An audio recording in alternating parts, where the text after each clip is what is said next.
plagued her since childhood.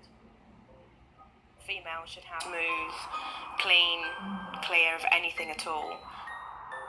I do find it really difficult sometimes that I can't just wear the shoes I want to wear, and I can't walk around the house barefoot.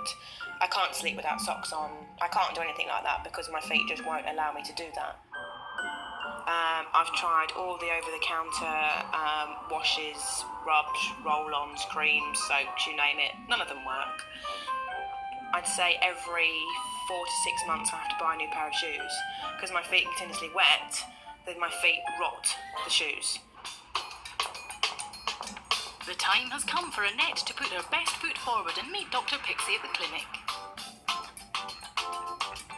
I'm absolutely sick to death of it, to be honest. I've had enough. I just want it over. Hi, how are you? Take a seat there. Thank you. Nice to meet you. So what's brought you into the clinic today?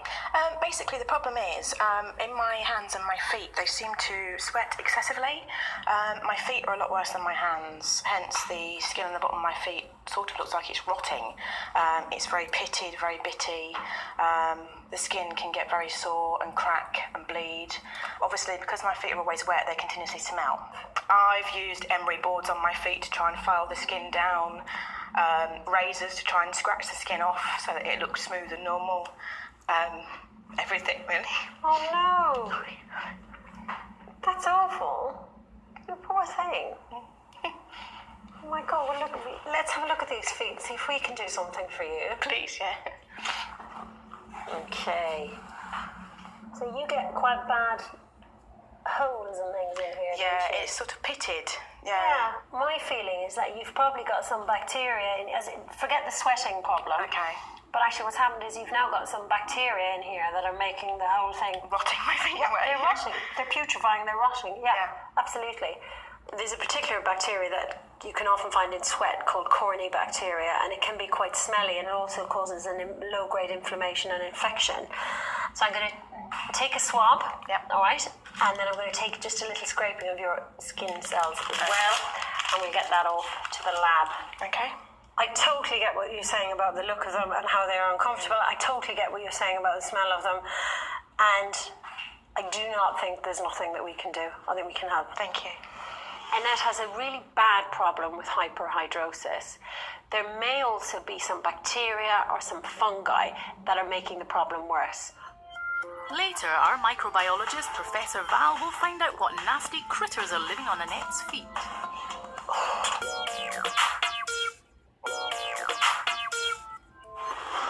Earlier, Dr. Pixie met Annette, who suffers from a condition called hyperhidrosis, or excessive sweating. It was so bad that her feet were rotting her shoes. My feeling is that you've probably got some bacteria in here that are making the whole thing... Rotting my feet away. They're rotting. They're putrefying, they're rotting. Yeah, absolutely. Dr. Pixie took swabs from Annette's feet and sent them to our microbiologist, Professor Val. I've got some skin scrapings and a swab here from Annette. Dr. Pixie says this lady's got real problems with sweaty feet. She's got an awful lot of bacteria on her feet. Some of them are yeasts.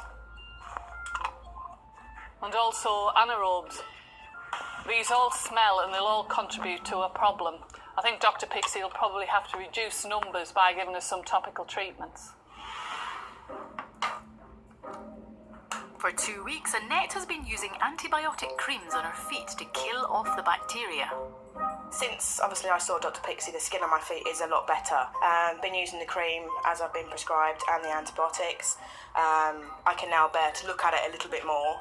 It's not as pitted and as split, and it's not been bleeding or sore as it was when I saw her. The next stage of the treatment is to control her very sweaty feet. Dr. Pixie has given Annette an ion tophoresis machine which aims to reduce excessive sweating. A little bit nervous about using the machine because obviously I don't know what to expect and what it's going to be like. So we just have to wait and see how it goes, and hopefully I won't electrocute myself. No one knows why this treatment is so effective.